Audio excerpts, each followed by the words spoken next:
Welcome to Women of a Certain Stage, the podcast redefining how we think about menopause.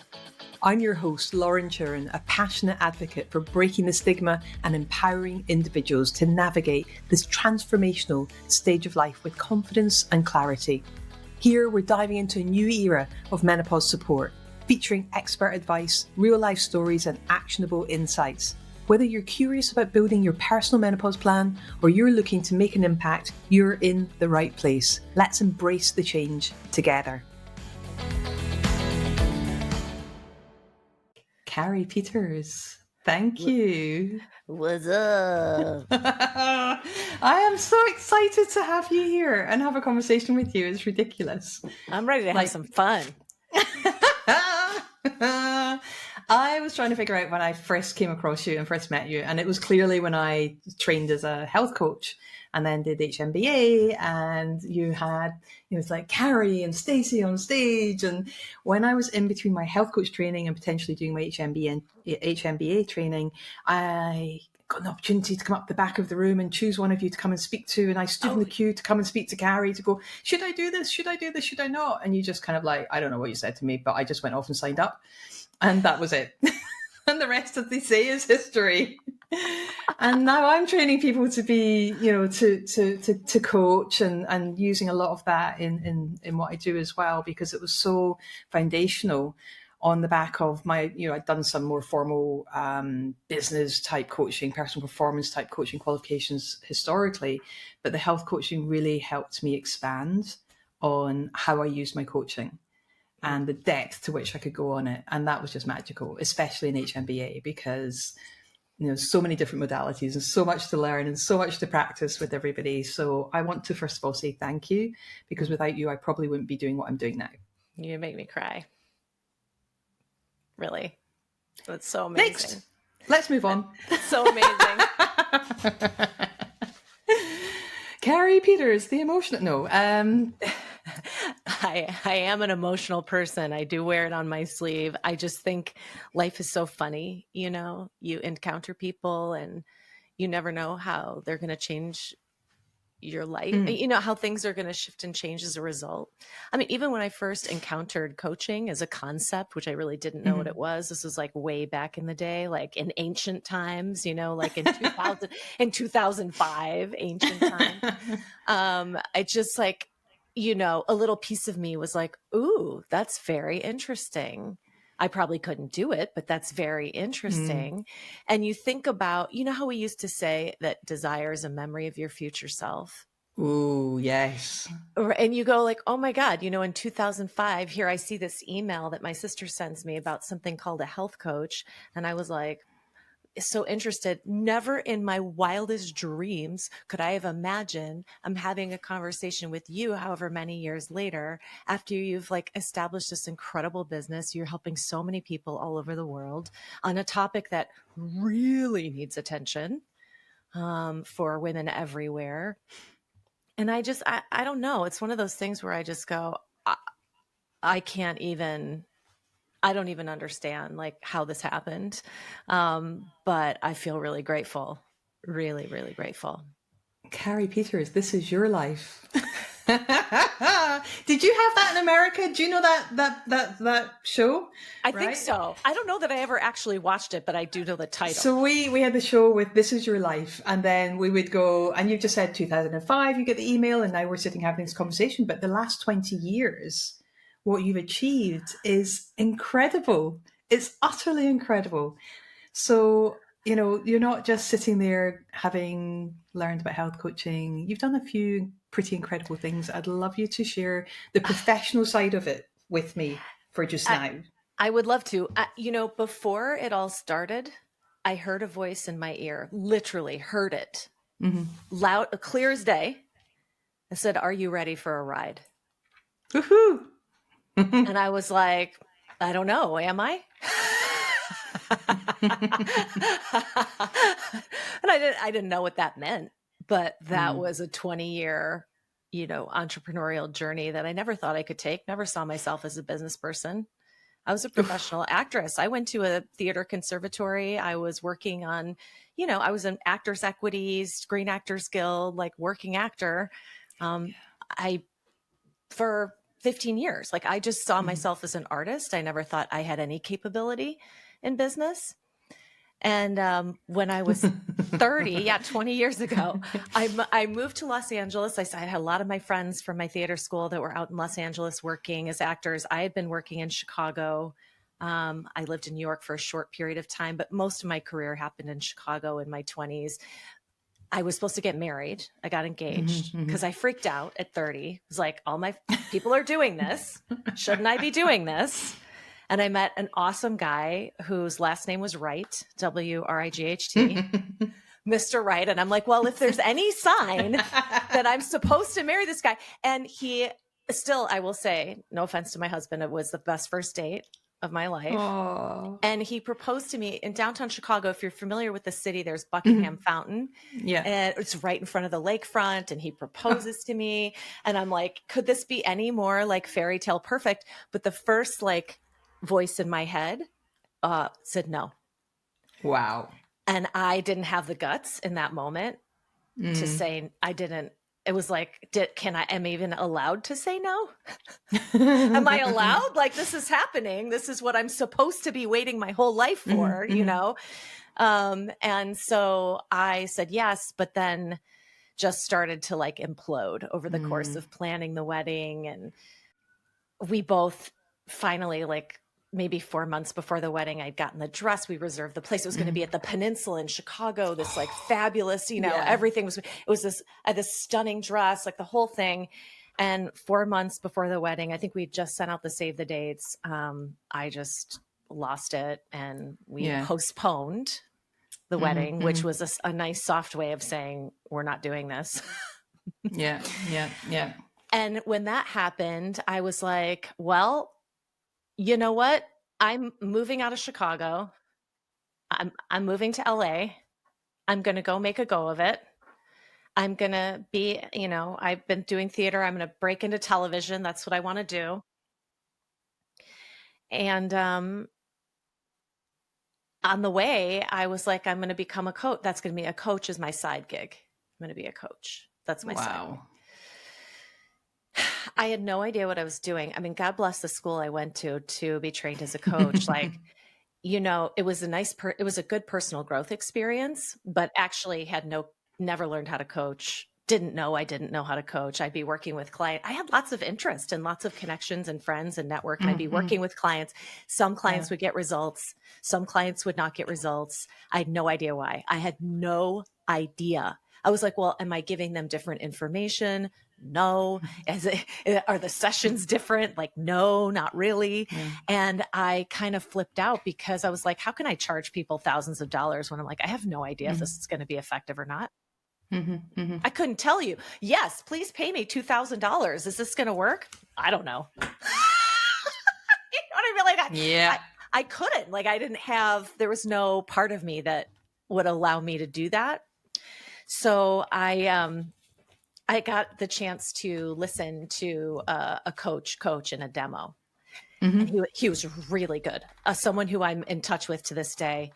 And I was listening to him. He's asking all these profound questions and the client's having this amazing experience. And I was like, what in the world is he doing? And how did he learn how to do that? And I was like, wait a minute, is that coaching? Is that what this is? Gosh. Oh my gosh. I have no idea how to do this. I have no idea. Yeah, it was like shocking after I had already invested, I mean, over 10,000, like thousands of dollars and lots of time and hours. And so that was like a cold shower moment where I was like, well, shoot, I made this big investment of my time, energy, and money. I did not learn how to do what I need to do to be successful in this career. Yeah. So I have a choice. Like, am I going to learn how to coach and try to make a business out of this? Or am I going to quit? And at the time, I still was not where I wanted to be in my acting career. I still knew I needed, it was just unsteady, unstable. Yeah. And I didn't like that. So I knew I needed a backup. And I was like, you know what? If this guy learned how to do it, like if I just learned how, maybe I could do it. Why not? Why not? You know, so I just decided, you know what? I am going to learn how to coach. I'm going to figure out this business piece. And so 3 years after I graduated from my first coach training, I had my first 6-figure plus year as a coach and entrepreneur. My head almost exploded. I'd never made more than like $55,000 as an actor. And let me tell you something, that's a lot of money to make as an actor. That like in the Screen Actors Guild, it's like 12% of actors that qualify for health insurance. Maybe that's even other actors can check. Maybe that's too high, but you have to earn over, I don't know, at the time it was like over $24,000 in a 12-month period to qualify for insurance. And most don't. Wow. So like I was wildly successful relative to the statistics, but I had never made, and I never ever thought I'd be capable of making that amount of money. Never thought I'd be capable of like operating a business. Never thought I could do any of it. And so that year broke my brain. And I was like, oh, maybe all these things that I think about myself are not true. And I started feeling a part of me becoming more and more interested in business, drawn more and more like I want to learn. I could feel, it's just like, I don't know, if we live in a video game, this was the level where the part of me that became obsessed with business just started like, I could feel it like rising up out of me. I still completely doubted myself. I really didn't think like, but I was like, you know what? I've got momentum going. I'm going to keep going. And I really went the direction of online marketing.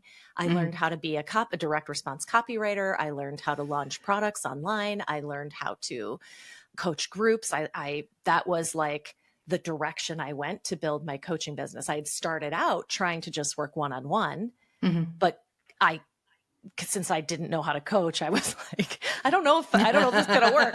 So while I'm learning how to be a coach, I'm also learning online marketing. So I worked with mentors and coaches and people who kept like stretching my idea of what I could potentially do. And after that first 6-figure year, I was like, all right, I am never looking back. I am going whole hog into this. I am launching the next thing that I'm doing. And that launch was for a product. It was a coaching program about money, mindset. And it didn't work. I remember you telling about that. It didn't work very well. I wanted to enroll, I don't know, my goal was like 30 people. And I think I enrolled 14. And I remember telling my coach at the time, I'm like, I failed, because I'm an overachiever. So if my goal is 30, I better hit 40, or to me, it's a failure. You know what I'm saying? Yeah. And so I fail. I'm crying to him. He's like, you never know. You just never know what, like these are the people that are meant to be with you. You never know what the impact of this was. And I had previously met Stacy. We had done interviews together, and there was a lot of chemistry between us. And so I knew her by the time this money program failed, in my opinion. But it didn't fail in her eyes. It caught her attention. And she called me and said, hey, I really like what you're doing. And I have this idea for something called Holistic MBA. Would you be, I didn't even let her finish her sentence. I was like, yes, 100%. I had been looking for a business partner because, when I book my series, my TV series, or if I have an acting job, certainly I need somebody else there, and she was about to have a baby. So she's going, wow, what's going to happen to my business? I'm thinking about a partnership. Right. So the two of us, and when she said, I could almost cry, because when she said Holistic MBA, I don't know, something in my whole body just went like came to attention. Do you know those moments when things like just click? And so we're like, well, we're pretty much strangers. I mean, we've had like 4 conversations, we weren't like best friends who went into business together. Yeah. We barely knew each other. And so we're like, maybe we should try a test launch together just to see. And at that time, teleseminars were like a thing, and people were asking us, how do you do, it was before webinars, how do you do teleseminars? And so we launched a product teaching about teleseminars, and we were leading it and whatever. And that, it made like $70,000. And we kind of looked at each other and we were like, oh, I think we might have something here. I think maybe we'll go forward. And in that, like shortly after that, we launched the first cohort of Holistic MBA. What year was that in? That was in 2010. 2010. And the idea for Holistic MBA was like, I'm an artist. I'm not a business person. And same with Stacy. She's a poet. She's a writer. She's right. I mean, we are not natural. You hear about people being like, well, I've been an entrepreneur all my life. I sold baseball cards and had lemonade stands and that. I didn't do any of that. You know what I mean? I didn't do any of that. So the idea for Holistic MBA was like, this is a business training for people who don't particularly like business and don't particularly identify with it. And so this is like a new approach, to building a business for those to whom it does not come naturally. Yeah. Yeah. And that took off like a rocket ship. And we had no idea. That first launch, I think the first year in 2010s, we started that teleseminar Secrets, I think, in April or May. And by the end of that year, we had generated $500,000. Wow. Our heads exploded. And the next year it jumped up to $1.2 million. I did not know what a P&L was. Didn't know, had no idea. Yeah. For anyone listening that doesn't know what a P&L is, it's a profit and loss statement for your business. So, and you should have one. Oh yeah. Every day. And you should have a bookkeeper and I remember I'm like, I had no idea what I was doing. And I was technically the CEO and Stacy was really like the head of marketing. She was sort of like, our main copywriter and person who was just excellent at connecting to the audience. And so I'm like trying to operate the business. I mean, I have no idea what I'm doing. So I figure out what a P&L is. and then we just keep growing. Like the next year, I think we went to 2.3 million and then it was 3.2 million and then it was 3.4 million. So we plateaued. And all while that was happening, I recognized my operational deficit as a CEO. I really knew that I didn't know what I was doing. And I knew that I needed to hire an operator of the business. I didn't even know what to look for, though. That was what I was going to ask you, though, because I think developing your team is such a tricky thing to do while you're still running the business and you're kind of keeping on that smooth pathway of the trajectory of things moving in, but then you've got to find these other people who can fill the gaps. So how did you go about doing that? Poorly. I did it poorly. We had a couple different people in that role, but like I say, I didn't understand operating of a business or the different components of a business. So I didn't really even know who to hire. So when I hired someone, did I really know how to manage them? Not really. I mean, we did well enough relative to the lack of knowledge that I had, but I didn't know that your business needs an operating system and that the COO or the operator of the business has to be able to like execute this operating system. So everyone in the business knows exactly what they're responsible for, accountable for. We know exactly what the metrics are supposed to be. There's a dashboard that's tracking everything. There's, if I had read the book Traction in 2012, I don't know that there would be an HCI. Ooh. Because and this is why I like joke about the video game. Like, how is it I never heard about that book? How is it that I never understood there was an entrepreneur's, not that that's the only business operating system that there is, but just even the concept of understanding a business operating system. So what I could see was, all right, by the time we plateaued and we didn't double in revenue, which to me was a failure. Of course. Not being in at 6.8 million the next year is a dreadful failure. That was a failure. And I thought my alarm bells started going off like, okay. And I also started recognizing that my mistakes were getting more and more expensive. There's more at stake. So I really think when you're in a business between 1 and 5 million and you're a very talented, charismatic founder who's an outstanding marketer, you're going to find yourself at the crossroads of, I also have to become an operator. Yeah. Or I don't grow the business. It was definitely a conversation that Stacy and I had of going like, we don't have to do this. We could shift the business and make it a very small, very high-end elite coach training, and we don't have to grow. But we had this crazy ambition. We wanted world domination. Thank goodness. Long story short is, I think if you are an entrepreneur between 1 and 5 million and you are struggling going, how am I going to grow this to the next level? Usually there's, clarity is needed around strategy. What is the revenue engine of the business, and how is that going to scale? Do you have a revenue engine? But secondly, it's often about operations and team, because what ends up happening is founders at that level, then they have team, but it's a bunch of assistants. Yeah. And you don't even know how to direct the assistants necessarily. Well, I think there's different aspects of that, aren't there? There's the fact that you may not have the experience yourself to be able to know how to structure everything and have that operating system setting up. Right. But then there's also you've got your foot on the gas to be able to drive everything forward like you've always been doing. So where does this time come to identify, to put the systems in place, to identify the right people, to have the right processes in place, not to just go and hire the first person that comes along that you like, that appears to have the skills that you need to fill the gap. Because I think that's where because you're desperate, right? And I think, the last time we spoke, to digress a little bit, was we're talking about mergers and acquisitions and looking at, how do you prepare a business for that?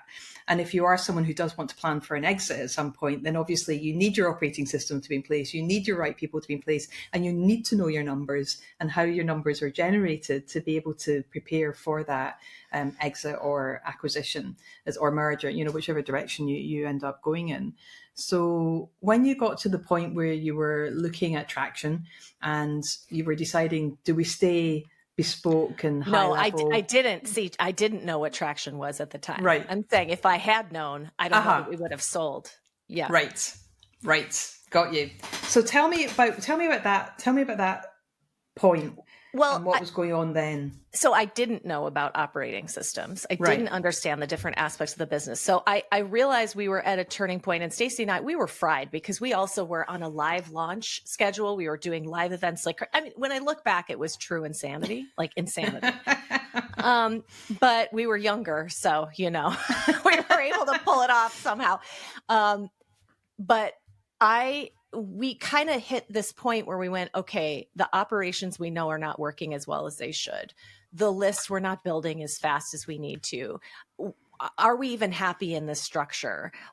And we started thinking we reached out to a friend of Stacy's named Brian Franklin, who's an outstanding coach and is my coach now, but he helped us open our eyes to, well, what if you could sell this? What if, and we didn't think we had anything sellable. It was a personal brand. What are they buying? You know what I mean? But we did have something sellable. It just, you need the right strategic buyer. It doesn't, not everything is sellable. Only 18% of businesses are ever successfully or sold or acquired. But that doesn't mean that you don't have something, especially if you're a personal brand. It doesn't mean you don't have something that's sellable. And we didn't know that.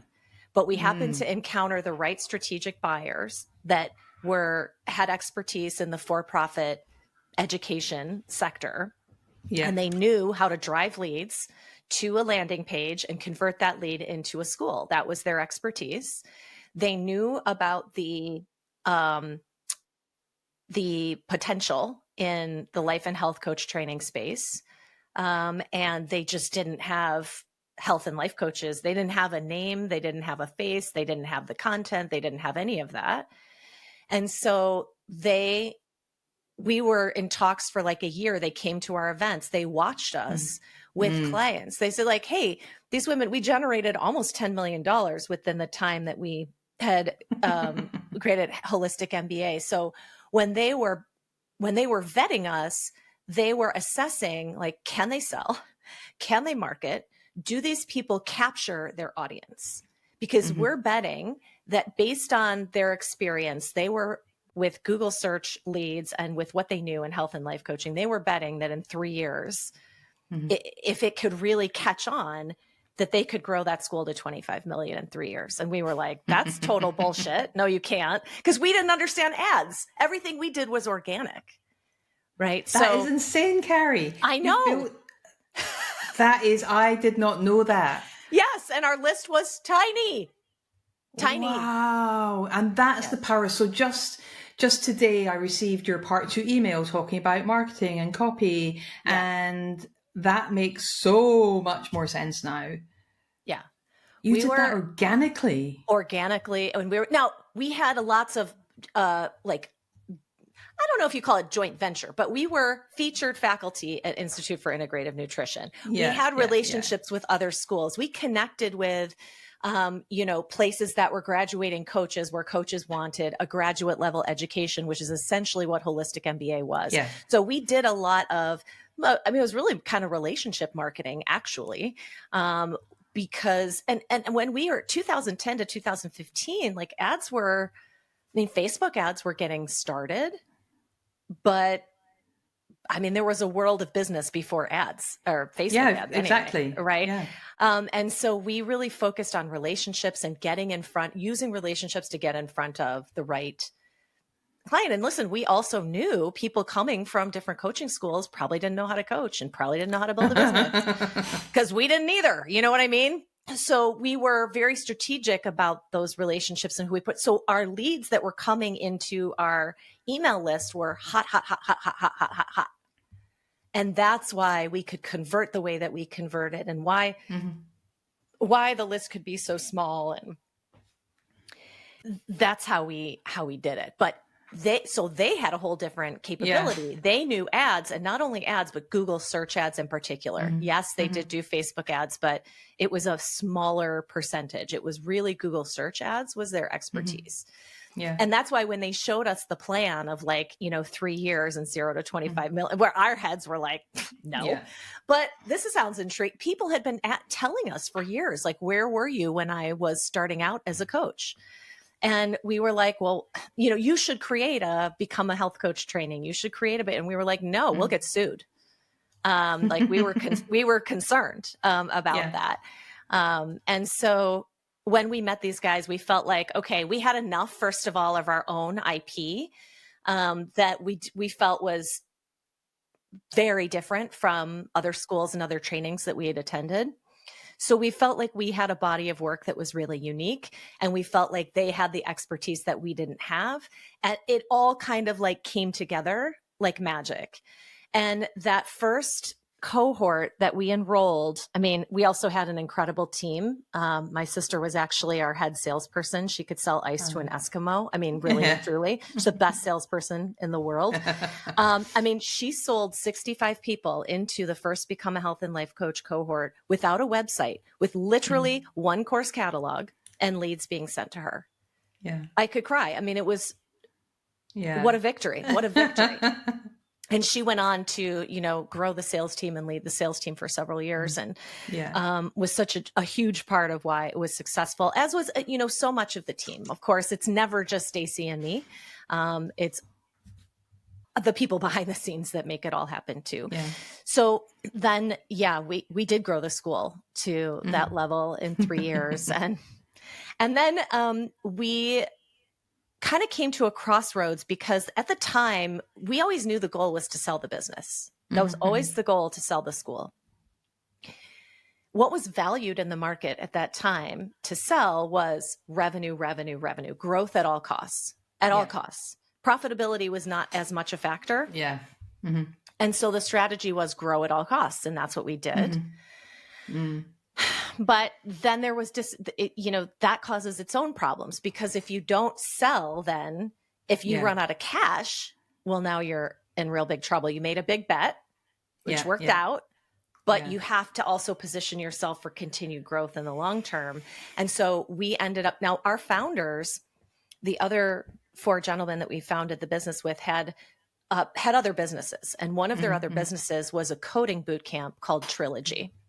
And Trilogy, they had sold, it was one of the biggest exits in ed tech history for $750 million, crazy.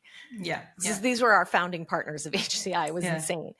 And so they had a private equity investor that loved them, as you can imagine. And that we went to that private equity investor and to come into the HCI business and invest. And I do remember one of my co-founders saying, hey, once you bring in an investor, everything changes. everything changes. I really didn't know what he meant, but he was 100% right. I was going to say, can I just ask you, so knowing what I think I know about you, given that we've always had a very professional relationship, my gut is sitting here going, how did Carey feel when it was sell at all costs? Because my gut reaction to you saying that, which I understand from a commercial point of view, I understand it. But how did it feel to transition from it being you and Stacy to that first step to then looking for your next step and then just sell and being revenue based as opposed to, was that in alignment with your principles and values? Or that's a great question. First of all, it really wasn't, it was grow at all costs. And right. I didn't think of it. To me, every single person in the world needs coaching. Yes. And our vision was like, how can everybody in the world have a coach? So I don't feel like it was voracious vulture, like, yeah, gotta join our school. Yeah. You know what I mean? Like, give us your money at all costs. Like it wasn't that flavor. It really was that the feeling of mission, and also the feeling that I believed, like when we were on a webinar, informational webinar, inviting people to join the school, it was my fervent belief that the people that were meant to be there were going to be there. Yeah. I mean, I'm going to give you every reason to say yes, but there are plenty of people who don't. So it's like, okay, but if they were on a webinar with me, or if they encountered our brand, my hope was that they walked away with some aha, some insight, some inspiration, something. But I never had, assuming someone can afford it and it's not going to make them go broke. Like we obviously don't want that. But assuming they can, I had no issue with to me, it was like, of course. Things are going to be better, whether you ever become a coach or not. This is a priceless investment that has an ROI for the rest of your life. That was my mindset. 100% agree. I was just curious about that switch in the drive to move things forward. So the growth part rather than revenue. So I get that. That's really helpful. Thank you. Yeah. Now, also at that time, from 2015 to 2018, in my personal life, I had a baby. And I had horrid postpartum depression, horrid, life-threatening, terrible. So while the business is taking off like wildfire, I am like trying not to drive into an oncoming train. I mean, it was crazy. So then our private equity investor comes in 2018, and it was a massive change. I'd never worked with private equity before. I mean, the only business I'd ever been in was the ones I built.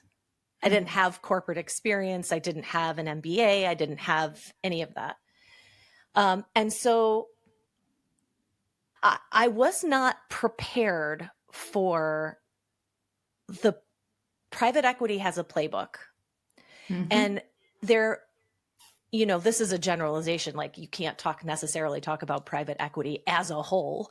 But if I generalize for a moment, I would say they're like smart people with a lot of experience, and that playbook applies to a lot of businesses in a positive way. And yet when you put that playbook onto coach training, it's not necessarily the same positive impact. There's something about coach training that is very different. It's a super emotional decision for people to enroll in that training. And it requires outstanding, authentic, connected marketing, in my opinion. Now, Stacy and I, we are information marketers. That's our background. We are direct response, copy, information marketers, and we are used to using words and images to connect emotionally to our leads and to have them. And honestly, that's what we love the most. Yeah. If I think back to acting, what did I love? I loved being connected to a group of souls in a room, having a transcendent experience together. What to me, what's better than that? Like that's my religion. You know what I mean? But that's not it. And for me, it's coming at that from my personal self, right? Versus now versus the institution. Mm-hmm. So we Mm-hmm. built as a personal brand, but when the private equity investor came in, the private equity, part of what they do is they look for single points of failure in a business. They look for key person risks. Mm-hmm. Mm-hmm. And a founder is a key person risk, Mm-hmm. right? Because what happens if, God forbid, one of us died or one of us walked away or whatever? Mm-hmm. Like, what are they going to do? Yeah. Which I completely understand. You know, their job is to secure the investment and create the most amount of shareholder value for their shareholders. But if somebody goes away and the whole business falls apart, that's a problem. Mm-hmm. So from the perspective of private equity, it would literally be insane Mm-hmm. to put too much emphasis on the Yeah. founder. One of the stories I can think of with the founder, though, that worked, like Bobby Brown, for example, was bought Yeah. by a company. Now there was a long working relationship afterwards where she was a part of that business for 22 years or something like that. I could be wrong about that exact number, but it went very well until it didn't, but I don't think it's impossible for buyers and founders to have a really rich, productive, revenue generating, awesome relationship. I just don't know that it's just going to depend on the private equity buyer as to whether or not they want that, Yeah, and that does vary a lot. I mean, I'm doing a little bit of work in the M&A space at the moment, and it's really fascinating just looking at how different people approach it, both from a founder point of view, usually without the background and experience and understanding of the PE space, and then the PE guy comes along or woman comes along or group, and they've got their playbook and they know exactly the pathway that they're going to take everyone down, and it's do you bring people along on the journey? Do you continue to merge and exit all the way up? Or, does the founder get released immediately or after a short period of time? Or have that ongoing relationship like Bobby Brown? There's so many different options. And I think that, again, going right back to what you said at the beginning, it's all about relationships as well. It is. And that's when you think about a business, a founder who's looking to sell, thinking about who is that buyer? Is it a strategic buyer? Like in our first acquisition, that was a strategic buyer. They're not a private equity firm, our four dudes right? And their message to us was, we are partners. We want to amplify you. This is a key part of our success. Like, we are in this together. Mm-hmm. Private equity comes in, and in our case, that was not the message, right? Mm-hmm. So that, as an investor in 2018, however, Stacy and I, like, HCI was our baby. We are there. Like, we are founders. there's a lot at stake for us. We stay in and like are fighting for what we think is right for the business until like we do sell it again in 2023, which I feel was a triumph. I mean, how often it's 18% of businesses that are successfully sold or acquired. I feel very proud that we were able to build something that created enough brand equity in such a short period of time that it became one of the most trusted brands in coach training in the industry. That's an achievement in my mind. And also, the buyer, they were a private equity backed firm, and we just had different visions. Like, Stacy and I we love the connection to the audience. Yeah. We are direct response copy marketers. We want the connection. I came in as a personality brand, and that's what lights me up. That's different from what they want. They want an institution, which is what's right for their business. Like, far be it for me to say they're wrong. You know what I mean? It's right for them. It's just not right for me. So we ended up parting ways, and I certainly wish the best to everyone at HCI. I deeply love everything we created there. I think there was something so beautiful about HCI. It'll bring me to tears. Just a sense of like, of joy, the magic of transformation, of love, of belonging. Like, it really felt to me, like I wrote in that email, like an antidote to the difficulty of being an adult in this world. It's hard. And when you go into becoming a coach, in my opinion, it has to feel different than the difficultness of the world. It has to feel exciting, inspiring, energizing, fun. Like, that's what lights me up. And I really do feel like there is a hole left in the industry where you have a good number of it's like you have a Tony Robbins guru, or you have an institute like Harvard. You know what I mean?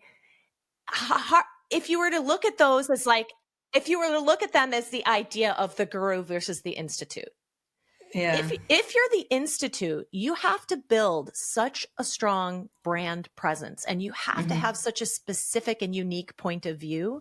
Otherwise, why does someone choose you over Harvard, over Duke, over, they have much stronger brands, quite frankly. And if you're a personality, I feel like you have a much better chance up against there aren't that many personalities first left in coach training. There aren't. But you have the opportunity to have something so unique because you can have a unique point of view. Yeah. And that can drive the creation of the brand. That's what drove the creation of HCI. It really was all about love at the end of the day. And that's what drove everything in the brand. It's just, if a school is an institute without a face, then they have to have such a strong point of view to attract a cold buyer from Google search who's going to see your stuff, go to a landing page, enter their email, and then talk to somebody on the phone. Nobody wants to talk to anybody on the phone anymore. You know what I mean? So like, it has to be so compelling. And I think there is, if somebody took the same hypothesis that Stacy and I and our co-founders of HCI did today and launched another coaching school, it would still kill because there is a gap. I personally don't know that I will be doing that, but I would happily support anybody who wants to and show them the path because I think it's needed. I really do. Like especially as AI, is here, and AI can write you a coach certification in 2 minutes. But I have this conversation all the time. Yeah. Right. It's not going to come up with a unique point of view. Yeah. I don't think. It might say, hey, here's 10 points of view that you can, think about. But personally, this is my 2 cents. Like, what is going to grab somebody's heart? People don't make decisions based on logic. They make it based on emotion. So you have to grab somebody's heart and soul. And that's not coming from an AI, in my opinion, at this point. Maybe later. I don't know. I think there's definitely a place for AI, for AI, but there's nothing. And the point that you touched on is the fact that in the world we're living in today, we're lacking communication, we're lacking connection, we're lacking love. And I think more people are in survival mode than they ever begin to realize. And I know that with my program that every student has to have a conversation with me, not one of my team, but with me before we collectively agree and make an informed decision together that it's the right step forward. Right. Because I want everyone who shows up for the cohort, because it's live and it's with experts live, I want everyone who shows up to be pulling in the same direction. Everyone's got their own experience, everyone's got their own journey that they're on, but I want people to be there for the right reasons, pulling in the same direction. And I get the same feedback every time. It is that personal connectivity. It's the cohorts. 4 of my students ran an event together in Boston last weekend. I had a whole bunch, I think 9 or 10 of them met up at another event in London a couple of weeks ago. And it's kind of like, oh my gosh, all these people are getting together and doing this great work and really helping other people. And it's so incredibly overwhelming when I hear the stories and the work that they're going out there to do, because they're making a difference. And that's what gets me out of bed. And I'm only a teeny tiny little baby company compared to what you've created. But I do have so much admiration and respect for what you created, the journey you went on. And I'm conscious that we don't have a lot of time left. And I would love to invite you for a part 2, because one of the things that I would love to explore is being a woman in business, being a partner or dating, having a child, in my case, being a sole parent, which wasn't how it was meant to be, but it just turned out that way. There is no linear path. And even to the outside world, when you see mummy and daddy and 2.2 children, whatever it is, it's not linear. And there is a struggle, and there is a parent that's not well, or an argument that's had, or an illness in the family, or something that's going on. And one of the things I think I've realized over the last few years is that when you're leading something and directing something, or I think of myself as the conductor of everything, because I do have quite a good team and I am reliant on a lot of people to do a lot of stuff for me, because I do have a corporate background. So I get that and I understand it. But I think one of the things is people see what you put out on social media. They read what's on the landing pages, what's in the emails. And like you said, you're connecting, you're tapping into that emotion. You're talking the language of the people that you want to bring into this space. But what they don't see is what's going on behind closed doors. And they don't see the pain and the struggle. And they don't see the times that you are just in the survivorship rather than thriving. And I would love to explore, if you're open to it another time, maybe a little bit more about what you've witnessed people go through, maybe some of your own personal journey as well that you've shared before. And then I would like to dive into the meat and the bones of that experience of coming out of everything the last year and a half, what that felt like, and what you're moving on to do going forward as well. Oh my gosh, that sounds like a very juicy conversation. I would love to have it. Thank you. I would love to invite you back if that's okay. Of course. And do a part two. Sign me up. Let's go. I love having the real juicy conversations for sure. Because I love what you shared today. And I think it's so valuable for people to understand what goes into the different phases and stages of building a business, and that it's doable and that you did it. And there's more, right? And it's not the end. It's just the beginning of the next phase, the next chapter. And if I could just say one more thing about, Sure. whether it's starting a business, scaling a business, or selling it, the thing that I worked with a lot of people who are really smart and have incredible pedigrees, amazing business degrees, like their resumes just blow your mind. And they struggle. They struggle to understand a business operating system. They're struggling to get the conversions right for enrollments. They're struggling with hiring the right team. Because in my mind, I'm going, well, I have a BFA in acting. Of course, I don't know what I'm doing, but they know what they're doing, don't they? It's just as hard for them. I mean, and it was liberating for me to go, you know what? Just because I don't have all of that, and if someone's listening who wants to build a business who doesn't have that kind of business background, it's not like they don't know better necessarily. Yes, are they skilled, accomplished? Yes, all of that. But the struggles are the same. Business is challenging, period, end of story. But even if you have no business background like me, you can still do it. Right? It doesn't take a special unicorn person to be able to do it. It just takes a whole lot of tenacity and resilience. And belief and heart. and belief and heart. Right. Exactly. Amazing. Carey, thank you so much for your time today. I'm so excited about looking forward to finding another time, because there's so much more I want to speak to you about. I feel really selfish using up all of your time here, but I love Are you kidding? To you. This is my favorite thing, to have conversations about real shit that goes on. Like, this is so fun. No, happy to do it. Happy to do it. Amazing. Thank you for joining me on Women of a Certain Stage. I hope today's episode inspired you to think differently about menopause and the incredible opportunities this stage of life brings. If you enjoyed this episode, please share it with 3 friends who need to hear this message. Don't forget to like, subscribe, and leave a review. It helps us reach even more people. You can connect with me on LinkedIn at Lauren Churin, or visit our website at womenofacertainstage.com to learn more about menopause coaching, inspiring events, and corporate training. Until next time, let's continue making a difference, one conversation at a time.